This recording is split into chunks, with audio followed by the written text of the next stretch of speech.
75 दिनों के लॉकडाउन के बाद आज से धार्मिक स्थल खोल दिए गए हैं। मंदिर खुलने के बाद भक्त मंदिर में दर्शन करने के लिए सुबह सुबह पहुंच रहे हैं। मंदिरों में सोशल डिस्टेंसिंग के नियमों का पालन किया जा रहा है। मंदिरों में सरकार के नियमों का लगातार पालन किया जा रहा है। भक्तों को सैनिटाइजेशन के बाद ही भगवान के दर्शन करने को मिल रहे हैं। सोशल डिस्टेंसिंग का ध्यान रखा जा रहा है। इसके साथ ही मास्क पहनकर आना और ग्लव्स पहनकर आना भी जरूरी है। तो आज से तमाम धार्मिक स्थल जरूर खोल दिए गए हैं। हालांकि कुछ बड़े धार्मिक स्थल जो हैं अलग अलग राज्यों के, उनको राज्य सरकारों ने बंद रखने का फैसला लिया है। कुछ राज्यों में धार्मिक स्थल और रेस्टोरेंट, होटल्स को भी बंद रखने का फैसला लिया गया है। लेकिन जिन राज्यों में धार्मिक स्थल खुले हैं वहां पर सुबह से ही भक्त पहुंच रहे हैं दर्शन करने के लिए।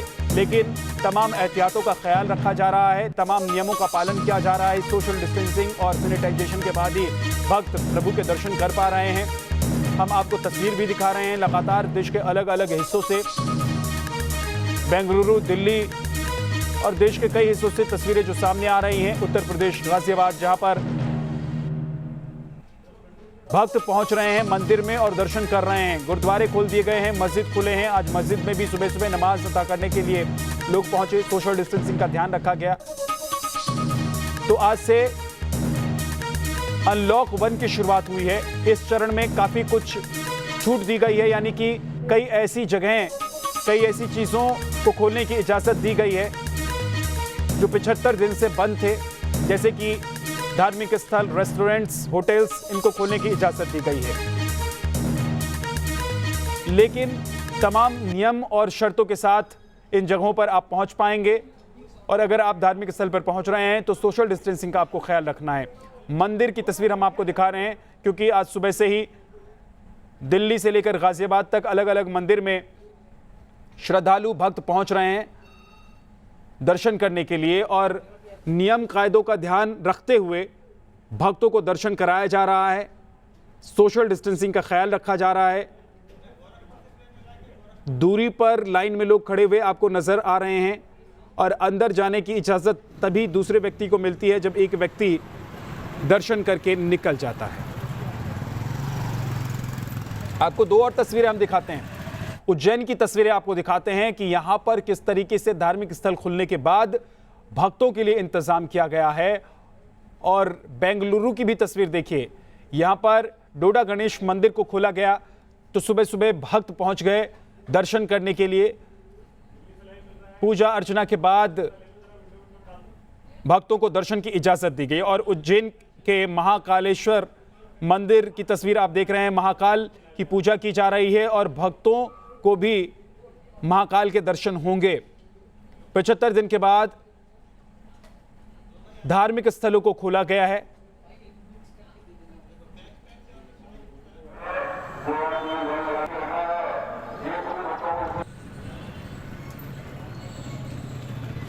हमारे साथ हमारे तमाम सहयोगी जुड़ गए हैं। सीधे रुख करते हैं, सबसे पहले गाजियाबाद चलते हैं। हिमांशु हमारे साथ जुड़े हैं। हिमांशु, गाजियाबाद में धार्मिक स्थल खुल गए हैं, क्या चहलकदमी नजर आने लग गई है?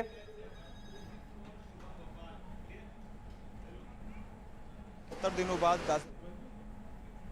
मंदिर के कपाट खोले गए हैं।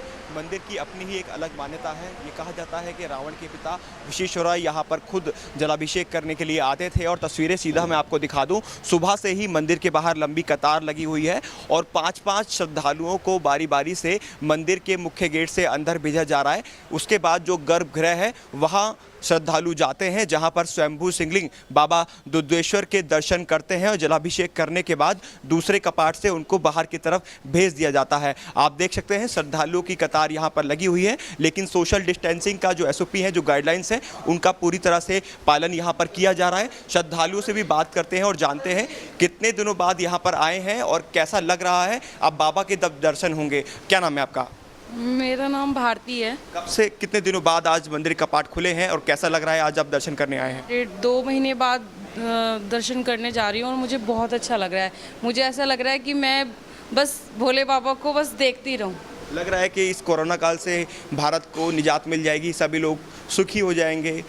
मुझे तो लगता है, मुझे भोले बाबा का मैं ध्यान करती हूँ तो मुझे लगता है कि सब चीज़ से ये कोरोना मुक्त हो जाएगा। बिल्कुल, भक्तों की आस्था भी है, जो कोरोना संकट पूरे भारत पर चल रहा है उससे भी मुक्ति मिल जाएगी। और भी श्रद्धालु हैं, उनसे बात कर लेते हैं। आज बाबा के दर्शन करने आप आए हैं, कैसा लग रहा है सर? बहुत अच्छा लग रहा है भैया।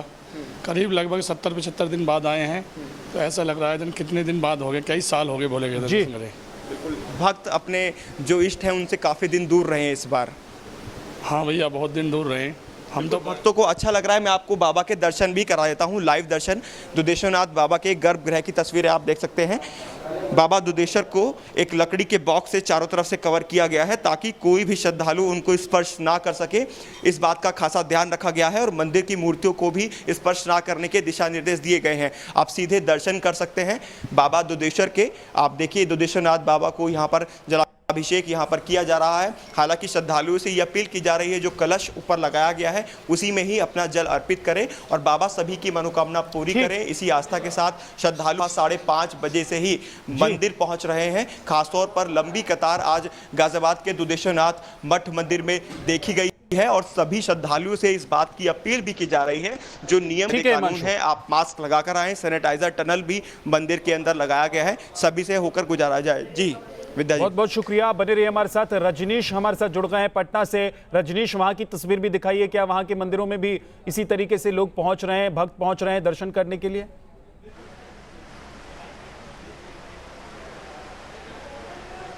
बिल्कुल, देखिए, पटना का महावीर मंदिर है, बहुत ही प्रसिद्ध मंदिर है और लोगों को इंतजार था महावीर के दर्शन करने के और भगवान के दर्शन करने के लिए, बजरंगबली के दर्शन करने के लिए लोगों का काफिला लगातार यहाँ पर पहुँच रहा है। लगातार लोग कतारबद्ध होकर आ रहे हैं और देखिए यहाँ पूरी व्यवस्था की गई है। जो पंडित यहाँ पर मौजूद हैं उन्होंने हाथ में मास्क लगाया हुआ है, सर पे उन्होंने कैप लगाया हुआ है और जो व्यवस्था होनी चाहिए वो तमाम व्यवस्थाएँ मंदिर में की गई। आप देखिए, घंटी को यहाँ पर बांध के रखा गया है ताकि कोई घंटी यहाँ पर ना बजाए, घंटी बजाने पर रोके, किसी को घंटी को स्पर्श नहीं करना है। मंदिर के अंदर भी जो पूरे मंदिर के प्रांगण है, इसको अलग अलग ब्लॉक्स में बांटा गया है ताकि जो लोग भी आए वो सोशल डिस्टेंसिंग को मेंटेन करते हुए बैठे। जो लोग यहाँ पाठ कर रहे हैं वो देखिए सोशल डिस्टेंसिंग को मेंटेन कर रहे हैं और जगह जगह ब्लॉक्स हैं, उसी में लोगों को रहना है। इस तरीके की व्यवस्था बनाई गई है कि जो लोग भी आएँ उनमें कोई परेशानी ना हो, लोग बेहतर तरीके से यहाँ पूजा कर सकें। हमारे साथ किशोर कुणाल हैं जो कि मंदिर के प्रबंधक हैं, पूरी व्यवस्था देखते हैं। सर, ये खास व्यवस्था आज से शुरू हो गई है। 70 दिनों के बाद मंदिर खुला है और पहले 5 बजे खुलता था, आज से 6 बजे खुला है और जो भारत सरकार की गाइडलाइन है उनका सबका पालन किया जा रहा है और भक्त लोगों का जहाँ संपर्क हो सकता है, संसर्ग हो सकता है, उन सब स्थानों को अवॉइड किया गया। जैसे देख रहे हैं, घंटा बजाने में हर आदमी छूता है, तो घंटों पर भीड़ को नहीं आने देना है, कतार में ही लोग आएंगे जब आएंगे। हाँ, कतार में ही आएंगे और भीड़ को तो 5 दिनों में बांट दिया गया है कि आपको अमुक दिन आना है, आपको अमुक दिन आना है, आपको अमुक दिन आना है, जी, ताकि सोशल दूरी का पालन किया जाए। 5 दिनों में यहाँ पर देखिए एक व्यवस्था जो की गई वो ये है कि अल्फाबेटिकल तरीके से लोग आएंगे यहाँ पर दर्शन करने के लिए। जी, मनीष चौरसिया दिल्ली से हमारे साथ जुड़े हैं। रजनीश, बने रहिए। मनीष, दिल्ली में हमने देखा कई मंदिर खुले, सुबह सुबह भक्तों की लाइन भी दिखाई दी, लेकिन जो केंद्र सरकार की तरफ से दिशा निर्देश दिए गए हैं उन सभी दिशा निर्देशों का पालन हो रहा है कि नहीं हो रहा है? देखिए, मैं मौजूद हूँ दिल्ली के पास ही नोएडा है और नोएडा का साईं मंदिर है जो कि बहुत ही मशहूर मंदिर है। आम दिनों में यहाँ पर सैकड़ों की संख्या में लोग पहुँचते हैं, लेकिन नोएडा वालों के लिए एक बुरी खबर ये है कि आज फ़िलहाल आप लोग को साईं बाबा के दर्शन नहीं होंगे। आज मंदिर को नहीं खोला जाएगा। हालांकि गाइडलाइंस इनको मिल चुकी हैं और इनका यहाँ पर कहना है कि वो 2 दिन बाद ही मंदिर यहाँ पर खोलेंगे। हालांकि कुछ भक्त हैं जो कि यहाँ पर पहुँच रहे हैं, लेकिन उनके हाथ निराशा ही लग रही है क्योंकि मंदिर को अभी तक खोला नहीं गया है। कम से कम 2 दिन बाद ही मंदिर को खोल पाएंगे, लेकिन तैयारी शुरू हो गई है। नीचे आप देखिए कि मंदिर के बाहर स्क्वायर बना दिए गए हैं और तय कर दिया गया है कि जो भी आएगा उसको इन्हीं स्क्वायर्स में खड़ा होना है। एक बार में 5 ही लोग अंदर जाएंगे। अंदर भी आप देखिए जो कर्मचारी मनीष, ये बताइए कि कब से नोएडा में मंदिर कब से खुल गया है और अंदर भी देखिए परमिशन दे दी गई है, लेकिन साईं मंदिर जो कि सबसे बड़ा मंदिर नोएडा का माना जाता है, उसे आज परमिशन नहीं दी गई है। मतलब परमिशन को मिली हुई है, लेकिन वो आज नहीं खोल रहे हैं अपनी इच्छा से, क्योंकि उनको लगता है कि वो पहले माहौल देखेंगे, भीड़ देखेंगे, उसके बाद उन्हें अपने यहाँ जो तैयारियाँ करनी है उसका जायज़ा लिया जाएगा, उसके बाद ही मंदिर को खोला जाएगा। तैयारी शुरू हो चुकी है, कर्मचारी आ रहे हैं, साफ सफाई शुरू हो गई है, स्क्वायर बनाए जा रहे हैं जहाँ लोगों को खड़े होना है, सैनिटाइजर की व्यवस्था की जा रही है। लेकिन मंदिर के द्वार आज नहीं खुलेंगे। साईं बाबा के दर्शन के लिए अभी भक्तों को और इंतजार करना होगा।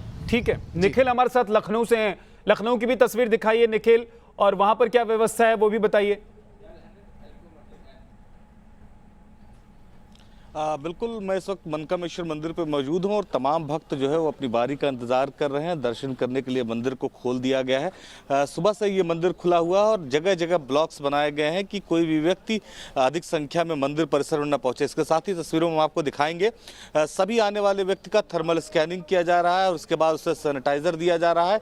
उसके बाद ही कोई इस मनकामेश्वर मंदिर में प्रवेश कर सकता है। माइक से इस बात का अनाउंसमेंट भी किया जा रहा है कि सभी सोशल डिस्टेंसिंग फॉलो करेंगे। सुरक्षा कर्मी भी मुस्तैद है कि मंदिर परिसर में किसी भी स्थिति में भीड़ इकट्ठा ना होना पाए।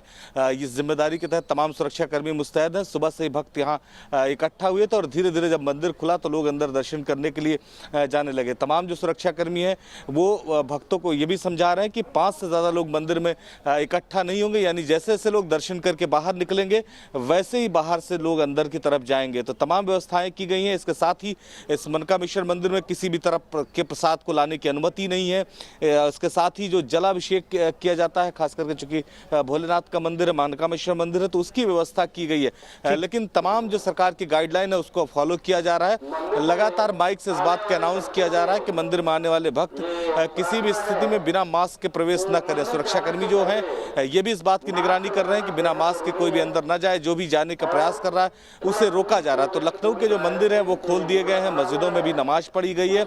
सरकार की जो गाइडलाइन है उसे पूरी तरह से फॉलो किया जा रहा है। अनलॉक 1 की शुरुआत आज से हो रही है और आज तमाम धार्मिक स्थलों को खोल दिया गया है। रेस्टोरेंट और होटल्स को भी खोलने की इजाजत दे दी गई है। अलग अलग शहरों की हम तस्वीर आपको दिखा रहे हैं। आपको दिखा रहे हैं कि किस तरीके से अलग अलग शहरों में धार्मिक स्थल पर भक्तों की भीड़ पहुंच रही है, लेकिन नियम कायदे के साथ उन्हें दर्शन की इजाजत दी गई है। आपको सीधे लेकर चलते हैं चंडीगढ़, और चंडीगढ़ में इस वक्त क्या कुछ बदल गया है। लॉकडाउन के बाद पहली बार हमारे सहयोगी वहां पर मौजूद हैं, विशाल। विशाल, जरा बताइए कि आज क्या नई तस्वीर आपको देखने को मिल रही है।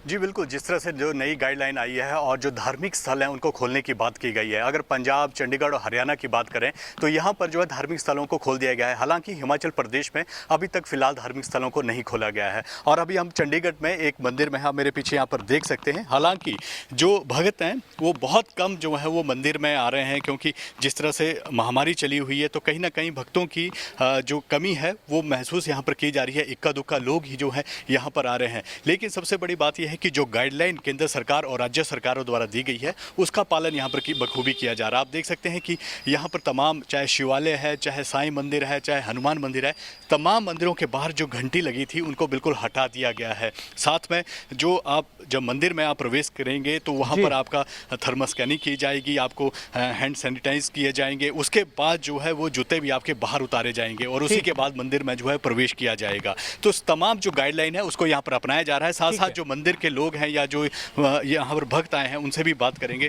किस तरह की गाइडलाइन जो है वो यहाँ पर अपनाई जा रही है। और जानकारी के लिए आपका, तस्वीरें भी आप दिखा रहे हैं। बहुत बहुत शुक्रिया।